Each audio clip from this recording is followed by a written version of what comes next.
আসসালামু আলাইকুম। আজকে এইচএসসির ইংলিশ ফার্স্ট পেপারের ফ্লোচার্ট নিয়ে আলোচনা করা হবে। এই ভিডিওতে আমি দেখাবো আসলে ফ্লোচার্ট জিনিসটা কি লিখতে হয় এবং কিভাবে লিখতে হয়, সকল নিয়মকানুন থাকছে আজকের এই ভিডিওতে। তা প্রথমে আমরা দেখব ফ্লোচার্টটা কেমনে আসে। তোমরা দেখতে পাচ্ছ প্রথমে একটা প্যাসেজ দেওয়া থাকবে এইভাবে, এবং প্যাসেজের নিচে দেখো একটা অ্যান্সার দেওয়া আছে এবং বাকি আরও 5টা ঘর দেওয়া আছে, এবং উপরে প্যাসেজের উপরে কিন্তু প্রশ্ন দেওয়া আছে, রিড দ্য ফলোয়িং টেক্সট, মানে নিচের টেক্সটটা পড়ো and make a flow chart, একটা ফ্লো চার্ট তৈরি করো, showing the dot dot dot dot dot, মানে শোয়িংয়ের পরে খেয়াল করব যে আসলে আমাদের কি দেখাইতে হবে ফ্লো চার্টে। যেমন এখানে বলেছে কি, the situation of adolescent girls in Bangladesh, বাংলাদেশে কিশোরী যে মেয়েরা আছে তাদের অবস্থা, হ্যাঁ, তাদের কি পরিস্থিতি সেটা দেখায় ফ্লোচার্ট তৈরি করতে হবে। তাহলে এইখানে কিন্তু অনেক তথ্য আছে, সেখান থেকে আমি শুধু কোন তথ্যগুলো নেব, এই যে শোয়িংয়ের পরে যে কথাটা বলেছে সেই তথ্যগুলো আমরা এই বাকিগুলোতে লিখব। এখন আমরা দেখব, আচ্ছা ঠিক আছে, যে আমরা এইখান থেকে অ্যান্সারগুলো খুঁজে বের করলাম, এগুলো লেখার নিয়মগুলো কী কী। ঠিক আছে, তাহলে আমরা প্রথমে বুঝলাম হলো কি লিখব। এই শোয়িংয়ের পরে যেটা চাওয়া হবে, এই শোয়িংয়ের পরে কিন্তু দেওয়া থাকবে যে কী লিখতে হবে। ঠিক আছে, শোয়িংয়ের পর যেটা চাইবে সেটা আমরা প্যাসেজটা পড়ে সেই অ্যান্সারগুলো আমরা খুঁজে বের করব। এবার হলো দেখব লেখার নিয়মগুলো কী কী। তাহলে আমরা কিন্তু দেখতে পাচ্ছি একটা অ্যান্সার দেওয়া আছে, এইখানে একটা অ্যান্সার দেওয়া আছে যে গেটিং ম্যারিড আর্লি, যে বাংলাদেশের কিশোরী মেয়েরা অল্প বয়সে বিয়ে হয়ে যায় তাদের, এর একটা অ্যান্সার দেওয়া আছে, বাকি 5টা অ্যান্সার আমাদের লিখতে হবে। ঠিক আছে, তো দেখো এখন rules of writing of flowchart লেখার নিয়মগুলো কী কী। প্রথমে বলছি 1 পেজে লিখতে হবে। আমরা ফ্লোচার্টে যে মোট 6টা বক্স হবে, একটা হলো দেওয়া থাকে আর বাকি 5টা আমাদেরকে লিখতে হবে, এই 6টা হলো একটা পেজে লিখতে হবে। এবং প্রতিটি অ্যান্সারের প্রথমটা ক্যাপিটাল লেটার দ্বারা শুরু হবে। 6টা বক্স না, তার মানে 6টা অ্যান্সার, প্রত্যেকটা অ্যান্সারের প্রথম বর্ণটা আমরা ক্যাপিটাল লেটার দ্বারা লিখব। তারপর হচ্ছে বক্স আঁকতে হবে, হ্যাঁ বক্স দেওয়াই আছে, ওই অনুযায়ী আমরা বক্স আঁকবো। ঠিক আছে, আর একটা কথা বলি, বক্স কিন্তু আমাদের এই যে তুমি এই লেফট টু রাইট, প্রথম বক্সে এইখানে অ্যান্সার লিখলাম, পরে ডান সাইডে, পরে একটা ডান সাইড, এইভাবে লিখতে পারো, আবার উপর থেকে নিচের দিকেও লিখতে পারো, আমরা সামনে এটা নিয়ে আরও আলোচনা করব। আবার বক্সগুলোর মাঝে অ্যারো চিহ্ন দিতে হবে, বক্সগুলোর মাঝখানে কী করতে হবে, তীর চিহ্ন দিতে হবে, নাম্বারিং করতে হবে, যেমন প্রথমটা 1, পরেরটা 2, 3, 4, 5, 6, এইভাবে প্রত্যেকটা অ্যান্সারের আগে নাম্বারিং করতে হবে। তবে গিভেন অ্যান্সারকে অনুসরণ করে লিখতে হবে, এটা মোস্ট ইম্পর্টেন্ট কথা। ঠিক আছে, গিভেন অ্যান্সারকে অনুসরণ করতে হবে মানে প্রথম অ্যান্সারটা ঠিক যেইভাবে দেওয়া আছে, যেমন এইখানে দেখো প্রথম অ্যান্সারটা দেওয়া আছে কীভাবে, ভার্বের সাথে আইএনজি দ্বারা শুরু দিয়ে পরে একটা ফ্রেজ দেওয়া আছে গেটিং ম্যারিড আর্লি। তাহলে প্রত্যেকটা যে অ্যান্সারগুলো আমরা লিখবো সবগুলো কিন্তু এইভাবে ভার্বের সাথে আইএনজি প্লাস বাকি অংশ এইভাবে আমরা লিখবো। ওকে, এটা নিয়ে আমরা পরে আরও বিস্তারিত কথা বলবো। তারপরে বলছে কি সিকোয়েন্স বজায় রেখে লিখতে হবে। হ্যাঁ, প্যাসেজের যে অ্যান্সারটা আগে দেওয়া আছে, যে লাইনটা আগে আছে সেই অ্যান্সারটা আগে লিখবো, যেটা পরে আছে সেটা পরে লিখবো, এইভাবে ধারাবাহিকভাবে আমরা লিখে যাব। তারপরে বলছে সাবজেক্ট প্লাস ভার্ব, মানে ফাইনাইট ভার্ব দিয়ে ক্লজ আকারে লেখা যাবে না। কোনো অ্যান্সার কিন্তু আগে সাবজেক্ট, পরে একটা ফাইনাইট ভার্ব, পরে অবজেক্ট বা কমপ্লিমেন্ট, এইভাবে অ্যান্সার লেখা যাবে না, এগুলো সব ফ্রেজ আকারে লিখতে হবে। সাবজেক্ট তো দেওয়াই যাবে না, যদি কখনো ভার্ব লিখতে হয় তাহলে সেই ভার্বের হয় আইএনজি, নাহলে V2 বা V3, এইভাবে বিভিন্ন ফরম্যাটে লিখতে হবে। হ্যাঁ, সাবজেক্ট পরে ফাইনাইট ভার্ব এই আকারে লেখা যাবে না। পরে আমরা বিভিন্ন নমুনা দেখব যে কীভাবে লিখতে হয়, আমরা এখন দেখব। এই যে এখানে দেখো প্রথমে একটা দেওয়া আছে 2 + V1 দিয়ে মোট 6টা অ্যান্সার দেওয়া আছে। এর মানে কি, মানে প্রথম একটা অ্যান্সার যদি আমাদের এমন দেওয়া থাকে যে 2 + V1, পরে আরও একটা ওয়ার্ড দিয়ে একটা ফ্রেজ আছে, তাহলে বাকি যে অ্যান্সারগুলো লিখবো সবগুলো দেখো 2 + V1, বাকি 2 ওয়ার্ড 2 + V1, মানে সবগুলো অ্যান্সারই হবে হলো 2 প্লাস ভার্বের 1, মানে বেস ফর্ম দিয়ে বাকি অ্যান্সারগুলো আমরা লিখবো। কোনো সাবজেক্ট কিন্তু আমরা দেই নাই। অথবা আমাদের অ্যান্সারটা যদি ভার্বের সাথে আইএনজি করে দেওয়া থাকে, যেমন একটু আগে দেখলাম যে গেটিং ম্যারিড আর্লি, একটু আগে যেটা দেখলাম ওইটা প্রথম অ্যান্সার কী ছিল, ভার্বের সাথে আইএনজি, পরে আরও কিছু ওয়ার্ড ছিল।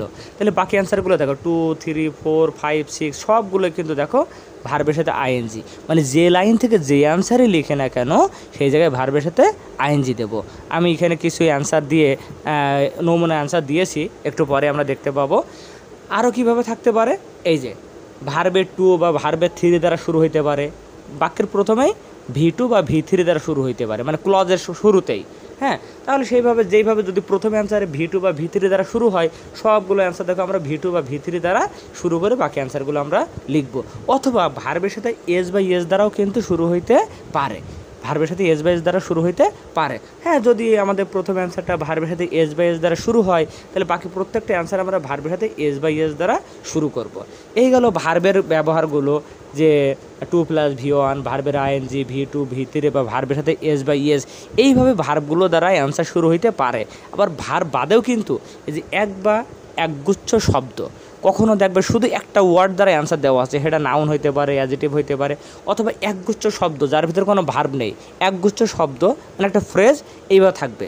ঠিক একটা ওয়ার্ড থাকলে বাকি অ্যান্সারগুলো আমরা একটা ওয়ার্ড করে লিখব, যদি একগুচ্ছ শব্দ থাকে সেগুলো আমরা একগুচ্ছ শব্দ আকারে লিখব।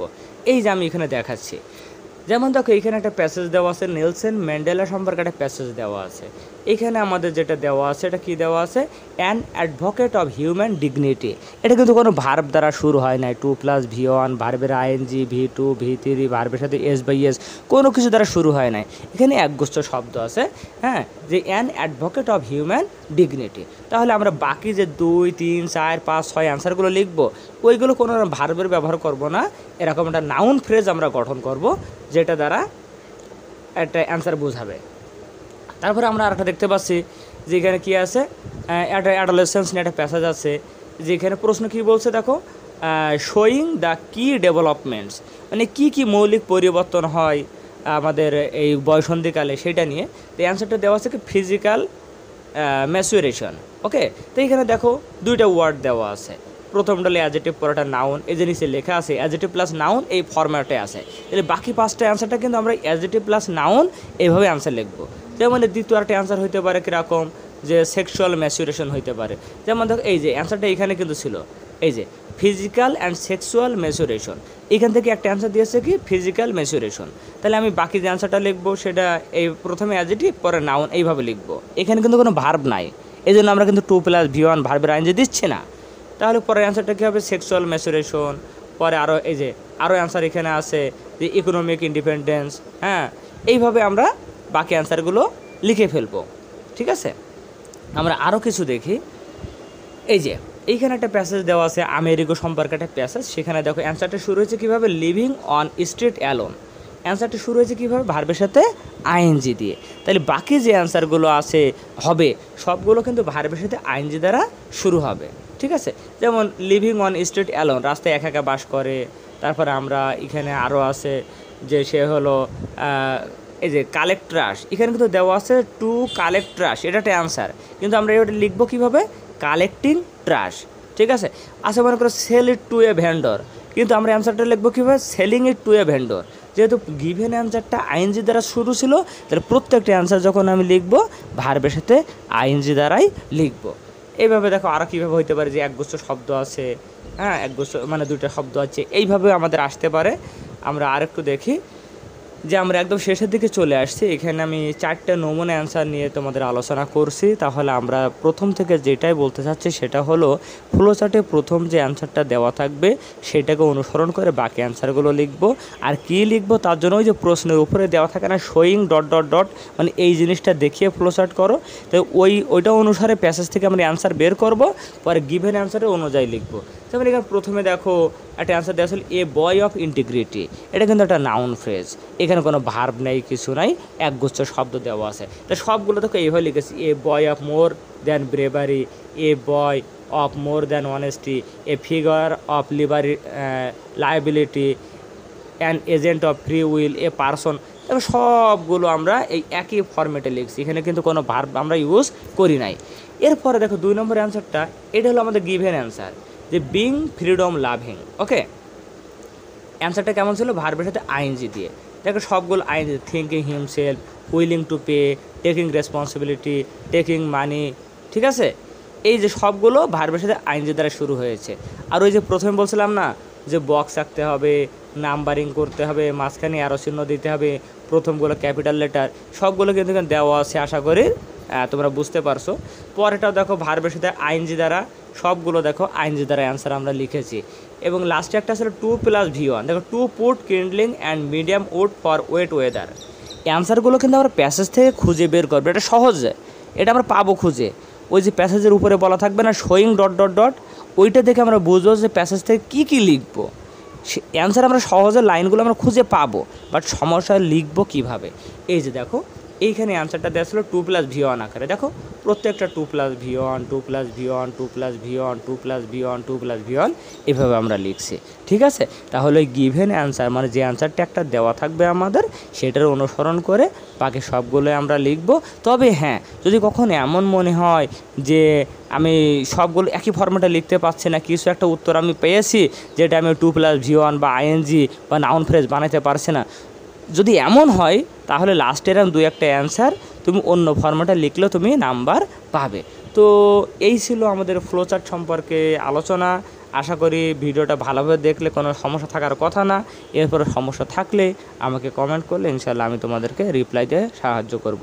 তো সবাই সুস্থ থাকো, ভালো থাকো, আল্লাহ হাফেজ।